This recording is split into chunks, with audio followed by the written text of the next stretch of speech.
Hello, Herd, and welcome to another edition of Unicorn Chef. Tonight's guest has the distinction of coming the longest distance, which, of course, in a virtual environment, what does that mean? Well, what it means is time zones. Danny, what time is it where you are? 1 a.m. She has stayed up all the way to 1 a.m. to make a special dish with us tonight, and I think it's really neat because I really like whenever we do something a little bit different. And tonight's dish, one, I don't think a lot of Americans eat beets. And two, you definitely haven't seen them in pasta. And we're going to be doing that tonight. Danny, of course, recognizes that a lot of folks throughout the world are suffering in the pandemic and encourages you for tonight's episode to give to your local food bank. So help out those in need that are right there next to you. And first question, Danny, what are you drinking? I am drinking the healthy option tonight, which is fresh pressed juice of celery, parsley, and lemons. And you? That's right. I forgot to get my beer. Also healthy option? Yes, mine is also a healthy plant-based option.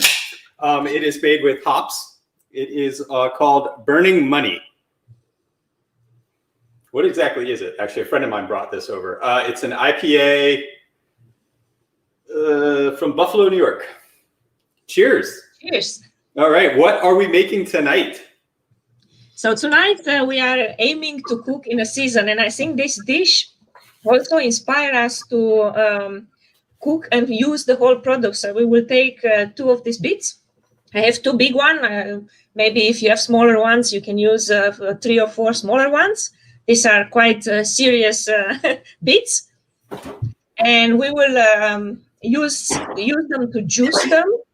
And with the remainder of the juice, with the puree of the beets, we will do the pasta. Now, it's okay if you don't have a juicer. You can still basically buy the already juiced juice of beets. This one. And you can rasp with a small rasper the beets, the fresh beets. Oh, perfect. And then the only thing, if you rasp, please use a very small grater. So very, very small so we can do the pasta, because if it's big chunks, we cannot press the pasta. So I'm starting by cleaning up the beets. So why'd you pick this recipe? Basically, there is my favorite restaurant in the north of France, and they make this dish, but they make it in a much nicer way. They make filled pasta with egg yolk, and it comes on a very beautiful plate. But I really enjoyed the taste. So the taste of this pasta has a sort of meaty-like sweet aftertaste, and I adapted it to make it easy to do at home, basically. Because the one where you fold it and put an egg yolk and have the right structure and the right temperature to boil it so it doesn't break, that's a bit of a difficult skill to do at home. So the way that I did my beets is I cut them into quarters, roasted them with oil, and then I pureed them with a little bit of water in a blender. And so I ended with a really thick beet puree without a whole lot of effort. Oh, that's also good. I'm the lazy guy. I figure out what's the easiest way for me to do anything. Easy cook. Well, if it works, it works. We'll find out. I'm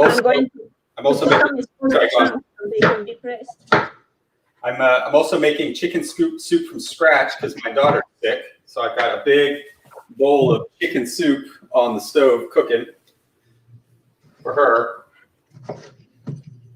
Well, the pasta dish, it's usually nice also if you have kids to get them involved in doing some activity together, especially with the lockdown.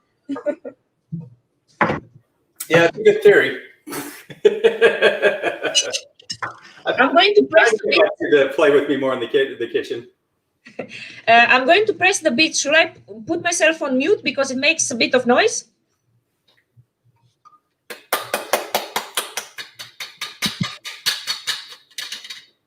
So while she's doing that, just a reminder for those of you watching live, throw your comments into YouTube. More than happy to interact, make comments. If you get a good one, we'll splash you on the screen too. And ask questions or just otherwise tell us what you're thinking.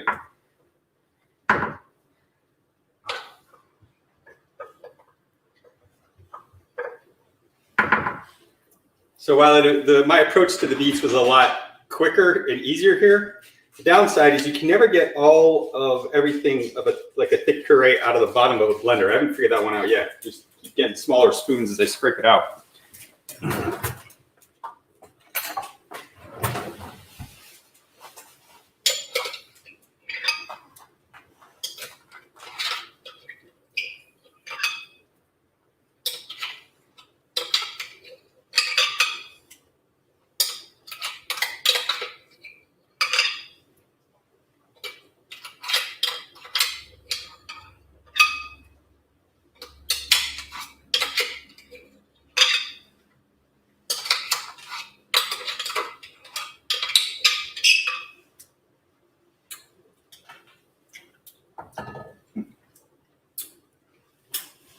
Roasted beets are actually pretty good. I think most people are used to canned beets, which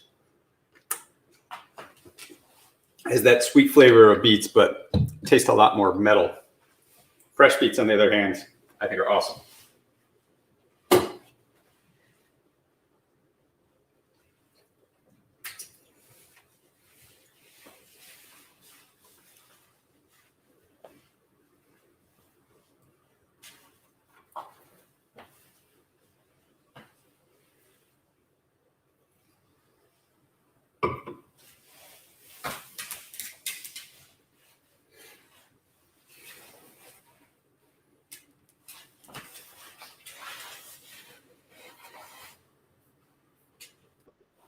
And the fitness part of the evening is done. All right, you're back. We have the fresh beet juice, which I use together with the other one for the taste as well. It's also like full usage of the beets. Well, I removed the foam so it doesn't foam too much. And of course the beet puree. This one we won't probably need it all, but it's nice and at least nice and small equal. You have it also? Nice. The reason I said about 300 grams of flour, I start with pasta, very simple pasta flour, nothing too complex. This one, normally you do 100 grams, 1 egg, but because of the beets, the puree, it still has a bit of humidity. So normally 1 egg is more than enough. I have the egg.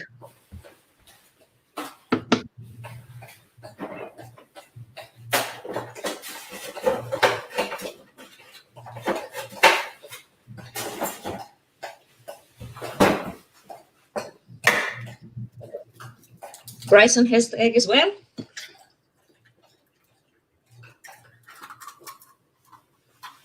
We drop the egg in the flour. We add just a small pinch of salt, very, very small pinch of salt for the taste.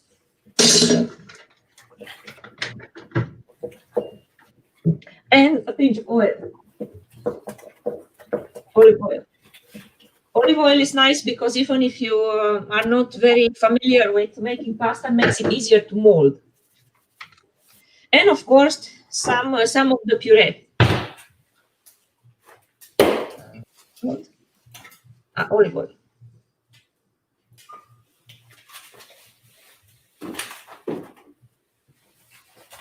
Bryson, is your puree a bit wet or is it a bit dry? How is it? It's wet. I'm gonna have to add more flour to get it where I want. Or you can squeeze it in the hand to get a bit of humidity. It's funny. This is very similar to what we were doing at last night's episode with Alan Friedman, because we made latkes, and it's the same kind of thing. You take a vegetable, squeeze as much moisture out of it as possible, and then egg to bind it, and then a little bit more starch or something to fill it out. So I usually take, to start with, like a full hand of this puree and put it in there. Let's put a bit more, I guess. for now.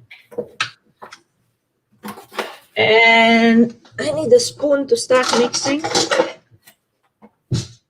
So we start mixing slowly. It's mostly the egg I don't want on my hands because it's going to get very sticky.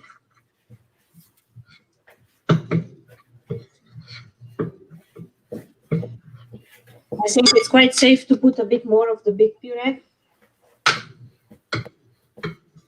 So what kind of consistency are we going for here? So we're going to keep adding flour and puree to get. I don't know if you ever did pasta before. Normally you make it a bit soft. This one you're going a bit harder because we're not going to be able to make it as thin because of the chunks of beets which are inside. Mm-hmm. I was lying when I said the fitness part of the evening is done because mixing the pasta is actually the second part of the fitness for tonight. Hey, getting an arm workout in. So I usually start really squeezing by hand because then it starts gluing together and it starts, you can already see the red through it.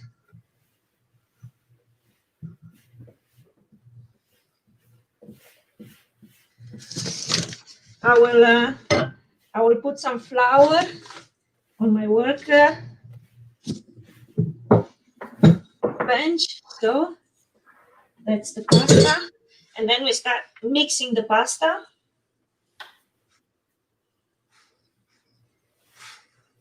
So just another thing, do you have anything that you ever reuse the greens from the top of the beets for? Yes. Normally, the greens from the top of the beets, what I do with them is the stems themselves are really nice, and usually they come in more colors. If you just cut them equally and fry them a bit with oil and sugar, it's like a dessert. It's like a farm dessert. And the leaves themselves, I juice them usually just to drink, like the celery juice I'm drinking now. Yeah, so I make a dish with the stems, and I make a butternut squash dumplings. It's actually very similar to how we're making this. And then you can reuse the greens also to make a salad. Ah. Well, this one aims tonight to be a sort of very simple vegetarian Christmas dish. So you can do more things. We can do what I do at the end. I put few pistachio nuts on it. Or you can serve it with a green salad from the beet leaves. Also possible. Can actually add more of the beet puree. It seems to take it all. Yeah, no, I'm going through flour really fast over here. But I'm getting a nice firm. Let's see if I can get that. Which way am I going? There we go. Yeah, there we go. So getting a nice firm. Yeah, we're about the same. This is the same kind of consistency, I guess. And don't be alarmed if some flour remains like this at the end. Sometimes some parts don't get in. It's okay.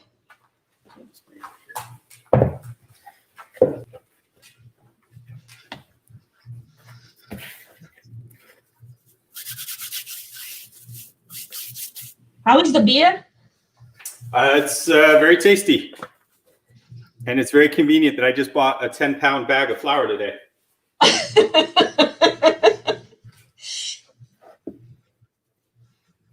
You don't want to be shy with your flour on this kind of stuff, because even the leftover flour you can still keep that to help when you're putting it on the board to cut it later. Yeah, exactly. I'm already, so when I start mixing now very strong, I'm already reaching parts which are a bit getting like soft and wet, and that means you're almost there with mixing it. And now it's basically taking in all the rest of the flour from here. And don't hesitate to put all your body weight in it, especially if you're a tinier person like me. Are you saying I'm fat? Is that what that was? No, we're probably taller, much taller. And you do yoga every day.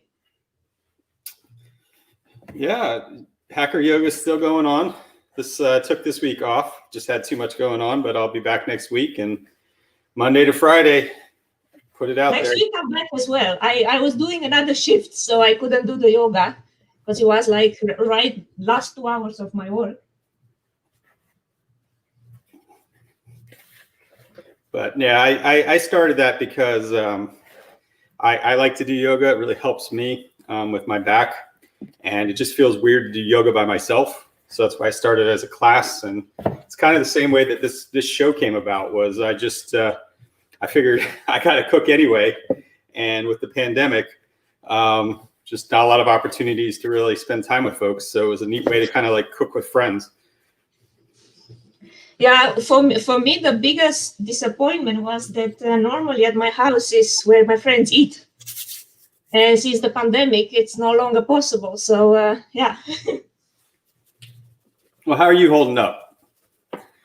It's at the moment, it's a bit difficult because they put us in a full lockdown again.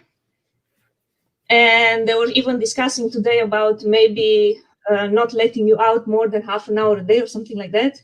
What, you're going to have a curfew? Like you can only go out during set times? Yeah, they're going to ask for a paper to see if you really have a reason to go out. You're going to write yourself your own permission slip? Yeah, something like that.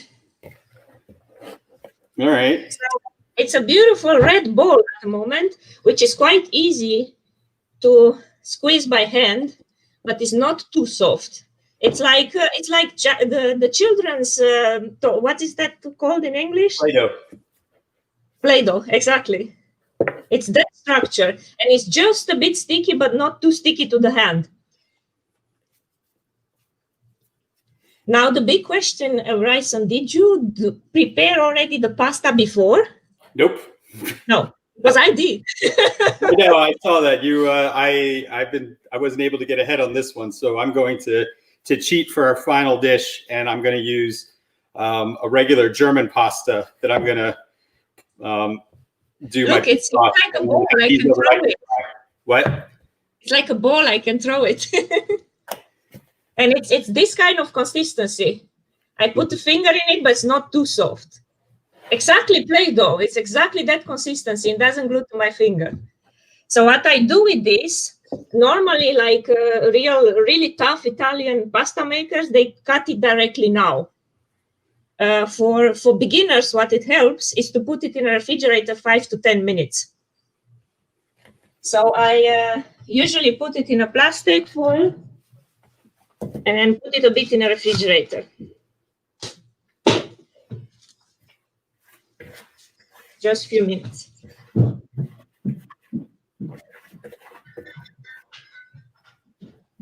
Now, meanwhile, I'm going to very fast clean here. This is also like an important step. Once you're done with mixing the pasta, make sure you clean. So when we cut the pasta, we don't get this like little chunks which remain from the normal pasta when you mix it, because it will make the cutting very difficult.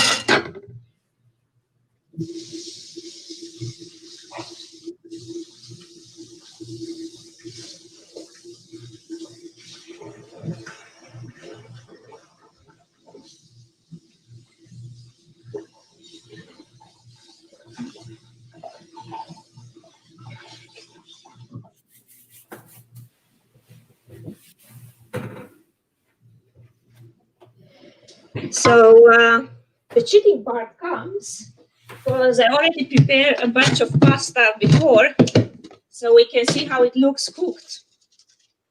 And this is how the pasta looks normally after you cut it, like this. You have a pasta machine, don't you? No, it's a KitchenAid extra. Ah, okay, yeah. See, I'm gonna have to do mine by hand. But you can ask your daughter to help, or is she really sick? Because it's nice when two people do it. No, she's sick. She's in bed. Well, maybe the next time. So what I do, I take one small onion, and the reason of the onion here is just because the onion gives a bit of like accentuate the taste of the sauce. So I always use an onion whenever I make my own home sauce of home boiling whatever combination, because it makes the taste just a bit stronger.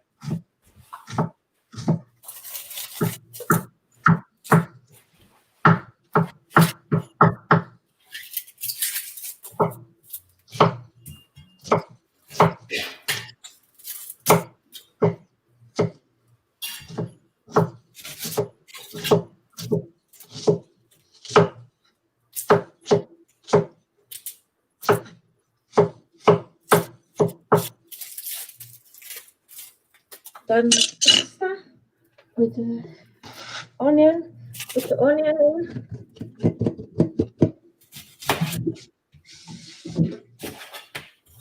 Wash hands before put the hand at the eye with onion. And basically, I just warm a bit the onion before we start cooking the pasta in a bit of olive oil. Not really brown it, so no taste yet, but just warm it a bit.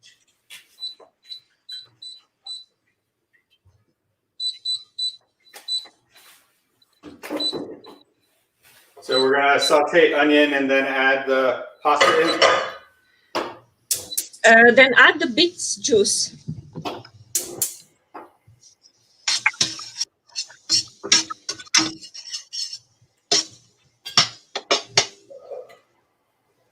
I don't put salt here because the pasta has quite some salt, so it's more than enough.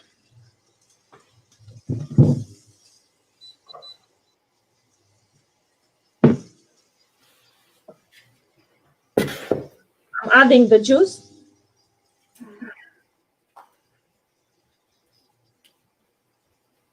It's very nice if it would open.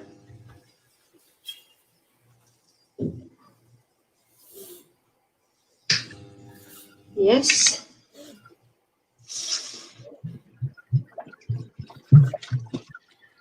And at the moment, it looks very well. That folks dry their pasta.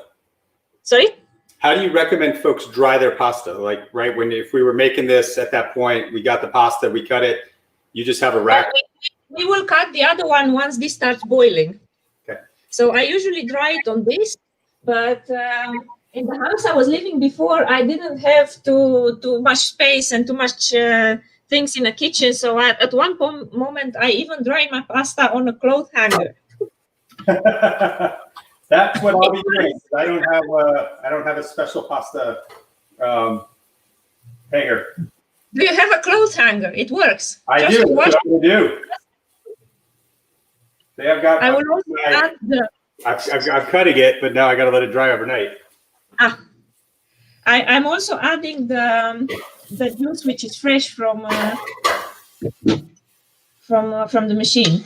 So basically, I let it almost boil, so it needs a few minutes, and we can, for example, start cutting the pasta. Because by now it's been enough in the refrigerator. But how is that working out for you? Cutting the pasta on a machine alone? Doing it by hand. How do you? Oh, I'm doing it by hand. I don't have a machine. So you're doing it really with a roll. I roll it out with my hands, and then I'm cutting it with the knife, and so I get. I said this is what I get with my hands. But you can do it with a pin, huh?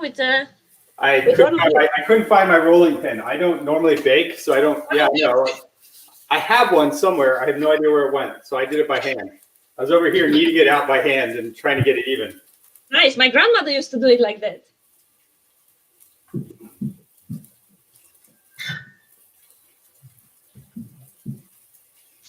So we get the pasta from the refrigerator. Roll it a bit in flour so it's dry again.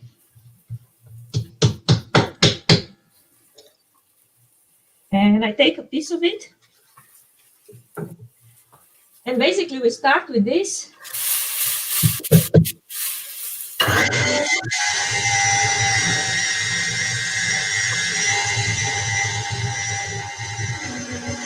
And it looks like this. It looks like this the first time. Don't be don't scare, because this is just the first time.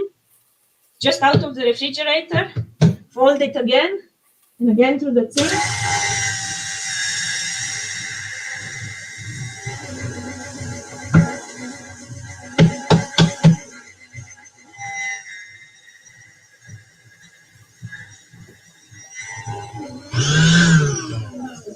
Now we have something that looks a bit more nice.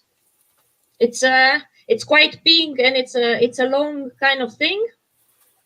Every time it's a bit too wet, that it glues to your hands, more flour. So that's why you need a big bag like Bryson. I was ready.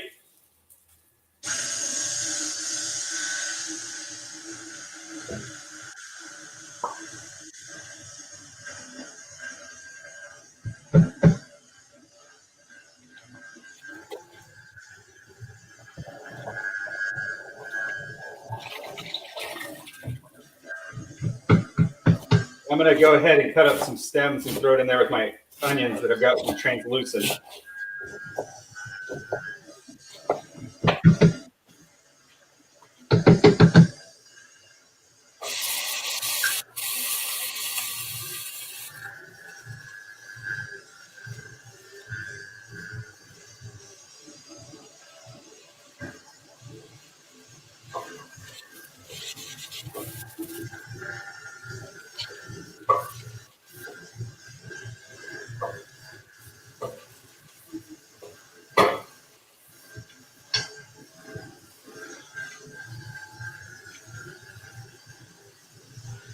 See, it's a good thing I wore a red t-shirt. Can't tell if it gets stained.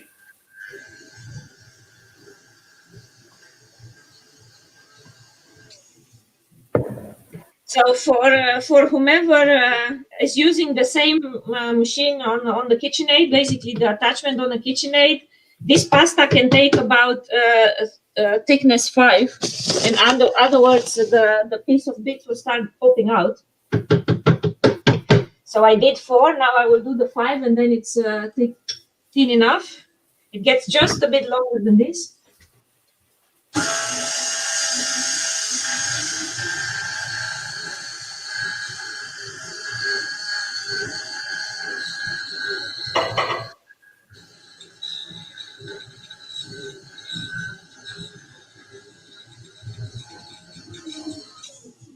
So it's something like this. Look, it's quite some length,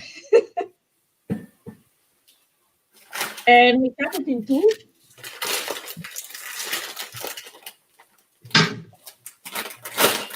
And then we make it in shape. Oh.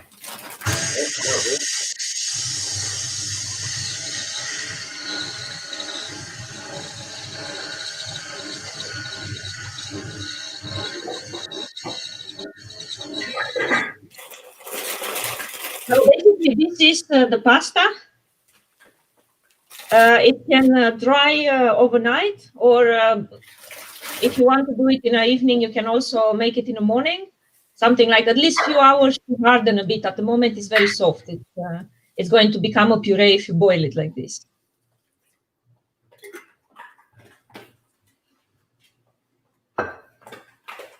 I'm going to cut this one.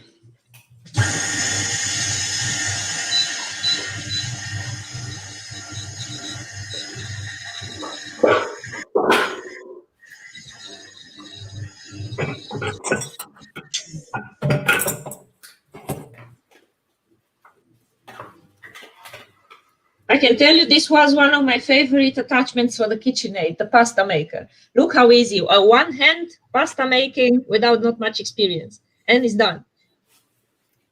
Yeah, I'm going to have to get one of those. I think in the US, you actually, because here in Europe, you get three three attachments, so one for flat pasta and two for different sizes. I saw in the US they have 6 of them, but you cannot order those here. Meanwhile, this starts to get really hot, so that's good. Give it a bit of speed. Is yours cooking already? Yeah, I've got my spätzle boiling. That's me jumping ahead so I can still produce a plate at the end of the night. And then I've my onions are sauteed. I've added some beet juice in there. Yeah, basically, if you add some beet juice and you realize, okay, I have a lot of pasta and it doesn't, it's not enough liquid, just add some water, because the beet juice does two things. It colors, it gives the last color of the pasta, because now it's pretty pink, but once it boils, it becomes dark red. And it also gives the sweet taste, but extra water will not damage any of this. So let's take a full hand of pasta, put it in.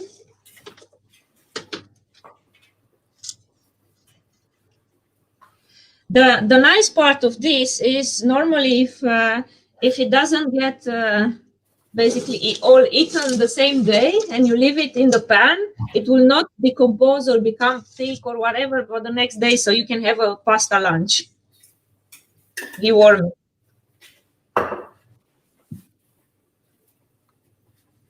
It's getting very, very red. As you can see, it's already very dark red, the pasta. So this is 2-3 minutes. This is the most bloody vegetarian dish you can do, probably. So some questions coming in. Where are you from? And tell us a little bit about it. I'm born and went to school in Romania, and then I moved to the Netherlands, and I live here for about 20 years, together with my 2 cats.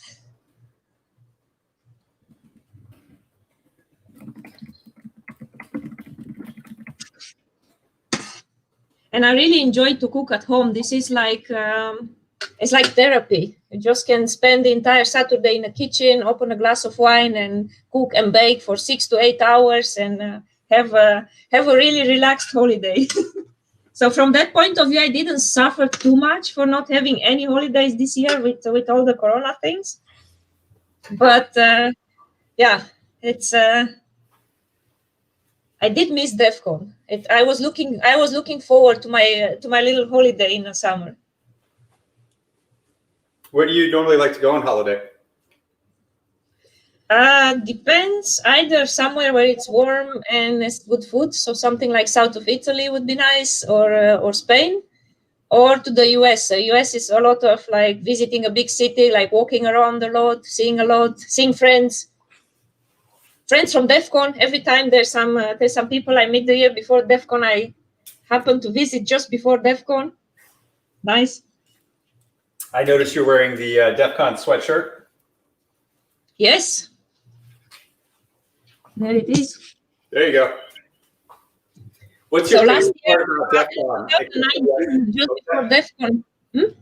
No, I was going to say, what's your favorite part of Defcon, except for the ICS Village, which is the best part? The Blue Village, of course. The Blue Team Village. Yeah, we do work with the Blue Team Village. Last year, just before Defcon, I went to some friends who are half Italian, and it was really beautiful. We spent about a week just cooking and eating. So that was like an ideal holiday. That sounds great. Are they looking for more friends that are like Americans like me? I'll send them to you, but I live in San Francisco, so that's a bit probably far for you. Oh, yeah. Well, I mean, I do get to San Francisco for RSA. I mean, we did fresh pasta, we did fresh bread, we did fresh pizza, we used herbs. It was a very culinary week in San Francisco.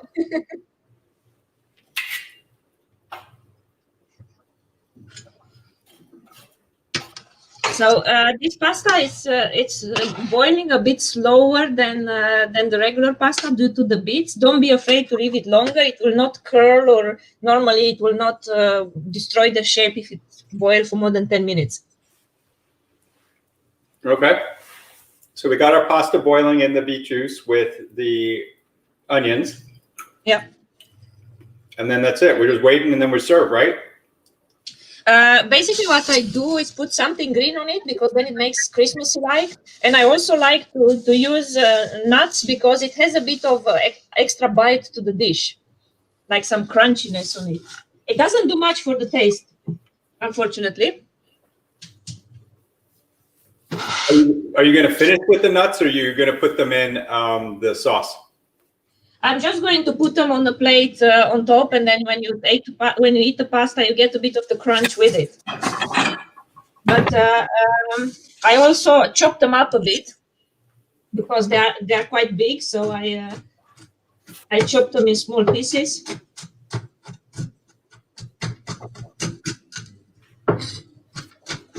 Well, I'm going to continue to eat my pistachio because I'm hungry.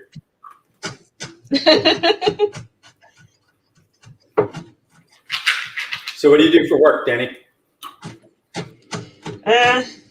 In a very wide sense, I'm a security consultant.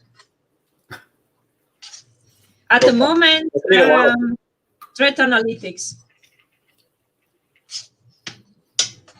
Is the answer to every question, well, it depends? Exactly. Yeah, that's consulting.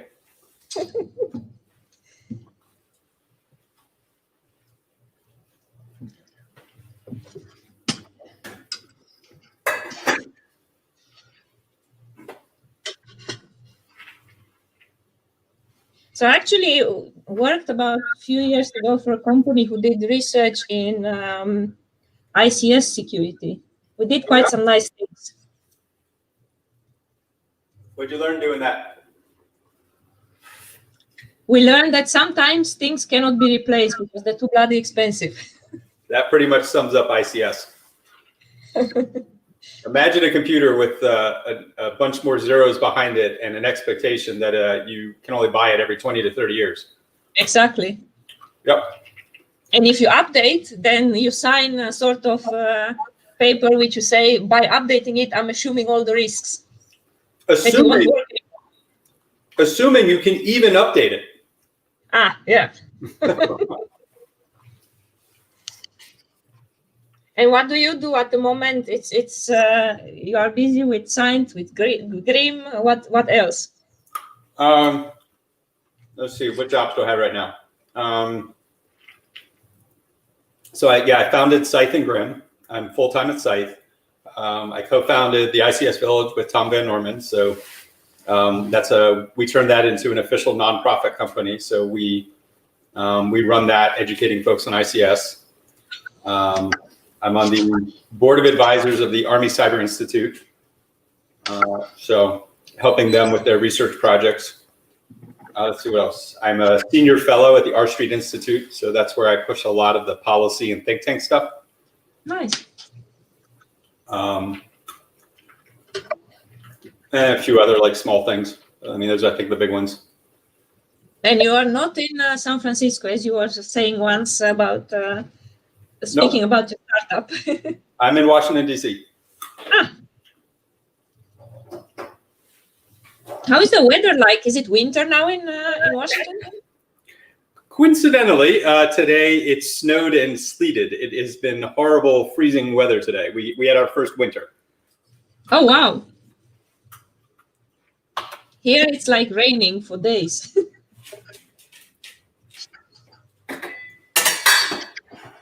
All right. We normally have winter in January, something like that.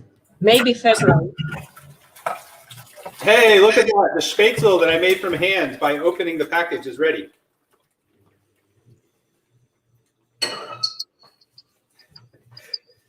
I'll show pictures when I make the pasta tomorrow.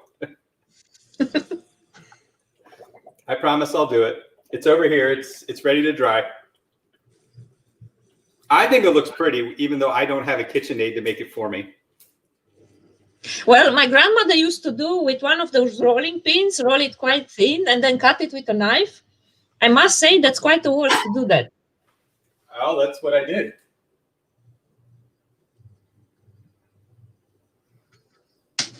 I mean,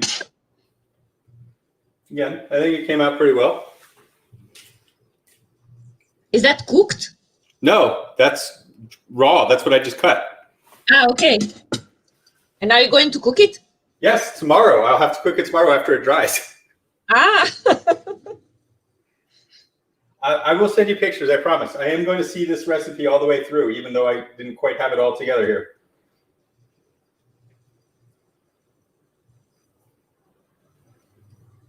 Maybe that can be an ideal Christmas present for you. I don't know who's listening, but if somebody is listening, an extension for the KitchenAid, the pasta cutter. I don't have a KitchenAid either. Well, there it is, your Christmas present. So KitchenAids are traditionally what a baker would have in the United States, because that's an easy way to mix for baking recipes. I really love to bake, so I make French brioche, I make filled French brioche and all this, filled, rolled, whatever. And that's why indeed I bought my KitchenAid at that point in time. All right. Well, you let me know when you're ready, because I am ready to plate. Oh. Which shape is your pasta? Well, remember, I did spätzle. Yeah, what it helps to look really beautiful, it's a barbecue fork. If you take your pasta from the pan when it's boiled on a barbecue fork and you roll it and then put it on a plate long, it looks like in the traditional Italian restaurant. You're talking about how they do that? Yeah. Yeah. That's very pretty. Yeah, that's... Please demonstrate that technique. That's really cool. It's not always too beautiful, but at least it's better than if you do it without a barbecue fork. It still needs to boil a few minutes. It needs a bit more. Okay. I'm going to taste one, but it doesn't look like it's ready yet. Well, I will be all ready when you are. And that is, take your time. I absolutely cheated here because I have to wait a night for my pasta to dry out. You see, it's keeping together quite well, so it's not curling. Oh yeah, it's like this. It's not curling. It's not breaking. It's actually, to me, it seems that beets are ideal to make pasta with, because I tried with other vegetables and it's usually off curling or it comes apart if it's too much. But with beets, you can put quite a lot and it's not curling. Yeah, it still needs humidity. It's nice.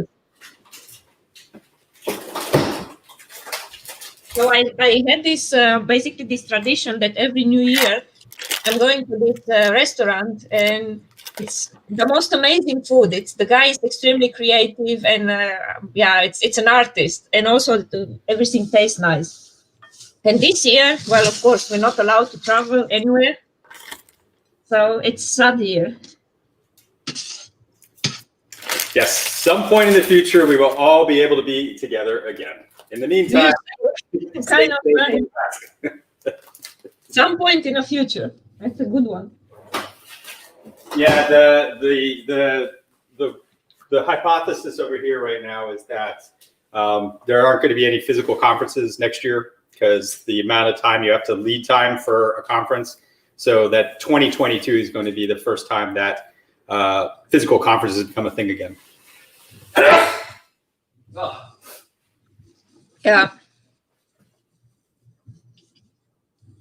Now the point is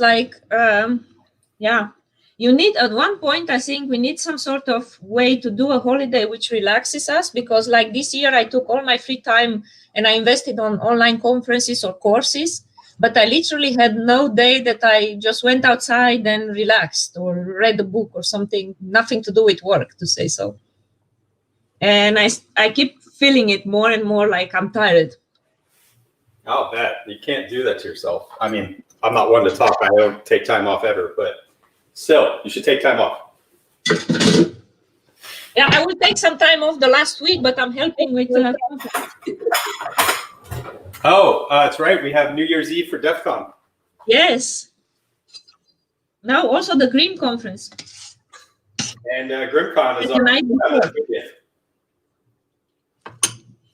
So basically it's boiled. So let's try to do it pretty. I also prepare some paper in case I need to clean. But how I'm doing, I'm basically trying to get equal amount of pasta and roll it on this fork. What are some different ideas you've had for this dish that you've ever wanted to try out? Another idea in order to basically also look pretty is once you plate the pasta, boil at very high temperature the remaining of the sauce until it becomes thick. And it's very tasty, and serve it on the plate as well. And of course, you can do it filled, or you can combine it with, if you have beets, what would be also nice for crunchiness and taste, cut the beets in very thin slices, put it in a food dehydrator until they become crunchy, and crumble some on top. Then you have 2 servings of the same vegetable with different structures.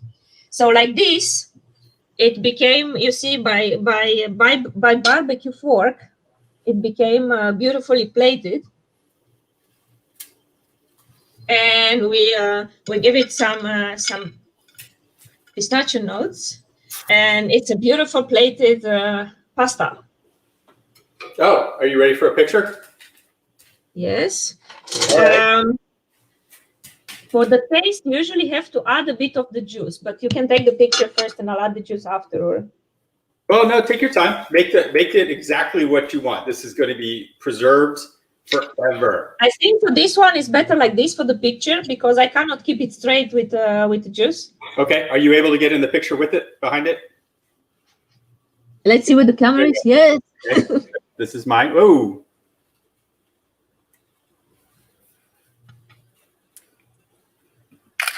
All right. So for the taste, it's nice to put a bit of the fresh juice on it, just a bit, so it doesn't. It will let's say it will absorb it without leaving too much on the plate.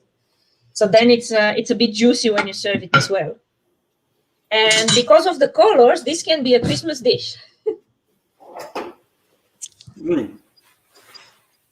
I mean, if you're not good on the turkey side, it can be a vegetarian person's Christmas dish. Denny, thank you very much for joining us tonight. Reminder, tonight's charity we're highlighting is the food bank near you. Help out those in need. Please donate food and try to help those who really need it. And see you next week on Unicorn Chef. See you, Bryson.